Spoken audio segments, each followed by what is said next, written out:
Meanwhile, credit rating agency Moody's has recently upgraded Greek banks from negative to stable and stated that the country's economy will start recovering and return to growth this year after 6 years of recession. And joining us now to discuss the current state of the Greek economy is Nicholas Economides, professor of economics at New York University's Stern School of Business. Good to have you back on the show. Good to be here. Professor Moody's says that the outlook for the Greek banking system has now been changed to stable, that GDP will increase by 0.3% in 2014 and 1% next year. So what does this mean for Greece? Well, the Greek economy is doing much better. Greece managed to have a primary surplus, a surplus of the budget disregarding interest payments. As you just reported, banks got an upgrade. Recently, the state control electricity company got an oversubscribed bond issue. Other banks have gotten successful bond issues. So things are going very well at the macro level. Now, also the sentiment has also improved in Greece. An indicator of that is the fact that car sales are up after 5 years of a recession, and unemployment has decreased, not much, but still decreased. So what Greece really needs right now is to be able to get more investment, which will create more jobs and more taxable income, so that it will be able to pay off the very substantial debt that has accumulated. So the economy is on the mend. What do you think have been the most impactful structural reforms that the government has implemented? Well, it's the one that the workers were so critical of a few minutes ago in your program. The fact, in fact, that right now the labor relations have changed. It's much more easy to hire somebody. It's much more easy to fire somebody, and the fact that that the wages have decreased.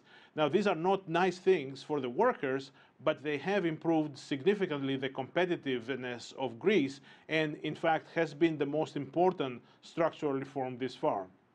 Okay, those labor relations, painful but working still. Earlier this month, Greece returned to the international bond market after 4 years in the cold. However, Greek bonds still carry junk status. Unemployment is still at a record high. And the government debt, despite the improvements, still amounts to 175% of GDP. Greece still has a very long way to go. What do you think the path forward should look like? Well, I think there are a couple of things that are needed. First, there are about 50 billion euros of this debt that, in fact, went to the banks, and these loans, this debt should be an obligation of the banks and not of the Greek state. So that should really be fixed by the European Union. And the second problem is that the European Union should find some other way to reduce the Greek debt. Maybe reduce the net present value of the Greek debt by making the loans, instead of ending in 20 years, end in 50 years or 75 years, so that in fact the net present value of Greece is going to be, of this debt, could be lower. Right now, as it stands. Well, Professor, you talk about this debt. You talk about this debt, and there has been a big push by the troika of creditors, the European Commission, the European Bank, and the IMF, to get Greek to privatize parts of its economy, like ports and airports.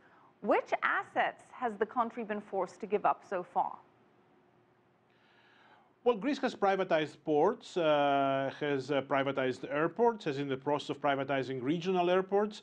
I think there might be a few other assets it can actually sell and privatize, but I don't expect that the privatization process is going to produce such a large amount of money so that it will have a meaningful, huge impact on the debt. I don't expect that. There are no such assets available to the Greek state. What about the cultural assets? I mean, there was a concern that Greece may have to sell off or rent some of its cultural, archaeological, or heritage sites.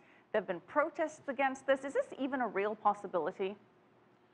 Oh, I think this is nonsense. I don't expect any Greek government or any party in Greece to ever sell or lease archaeological sites.